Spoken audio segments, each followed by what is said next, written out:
Hello everybody, good afternoon. Debbie here from the Yellow Shed Pottery, and I am doing a little live session this afternoon to show you around the Yellow Shed Pottery and have a look in the smoke bin. That I did a smoke firing overnight. We're going to have a look and see how that's going. I'm going to show you around the shed because it's Oxfordshire Artweeks this month, and as part of that we have open studios for artists and craftspeople in the county, and I've opened my yellow shed, so I'm going to walk you through and talk a little bit about things. I'm dodging the rain at the moment, so I'll go outside when it's a little bit drier. We've got the most awful rain and wind at the moment, so I've had to take the gazebo down and just hope it doesn't absolutely flood the place out. So I shall walk us around the shed and then talk in detail about some of the pots that I've got on show. So I'm going to head to the door and I'm going to flip the screen so you can see what's going on. So let us first of all, there's flip. Hope that didn't make you feel too seasick. So this is the entrance. Actually, if I step outside here, you'll get a better view. So there's my live on air sign, which is actually mostly up all of the time. So it's a bit disconcerting for folk. They think I'm on air and I'm not. So if you've got any questions or comments or anything like that, just give us, pop them down in the comments and I'll see if I can answer them. So as you walk into my studio, you will see I've stuck up on the walls pictures, cards, people's work, as sort of like an aid memoir of stuff I like, people's work I like. They're sort of stuck all over the place. There's one main area there. Then I go into this nice little room here, which has actually been tidied out, believe it or not. So here, for example, I've got a bookcase full of samples of stuff I've made in the past, pieces that I do for workshops and things like that. So I've got here a moon jar with swirling patterns on.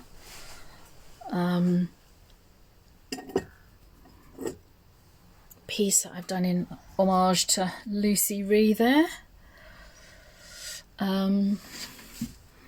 Some smoke-fired birds and some very thin work. Potter called Jude Jelfs does these wonderful pots that are incredibly thin, and that's a piece of Nerikomi type work there. So just some different things I've made over the years. Can you hear the wind getting up there? Funky chicken. Got here, got an ocarina. They're great fun to make. Can't play it. No, can't play it. Not musical. Dreadfully sorry about that. And then I've got loads of storage here for stuff, for workshops, books, old sketchbooks, notebooks, loads of books, and then a whole load of storage here for my workshop. So I bring out tools and equipment, things for those. This is a piece of art by a couple of friends of mine. Absolutely beautiful.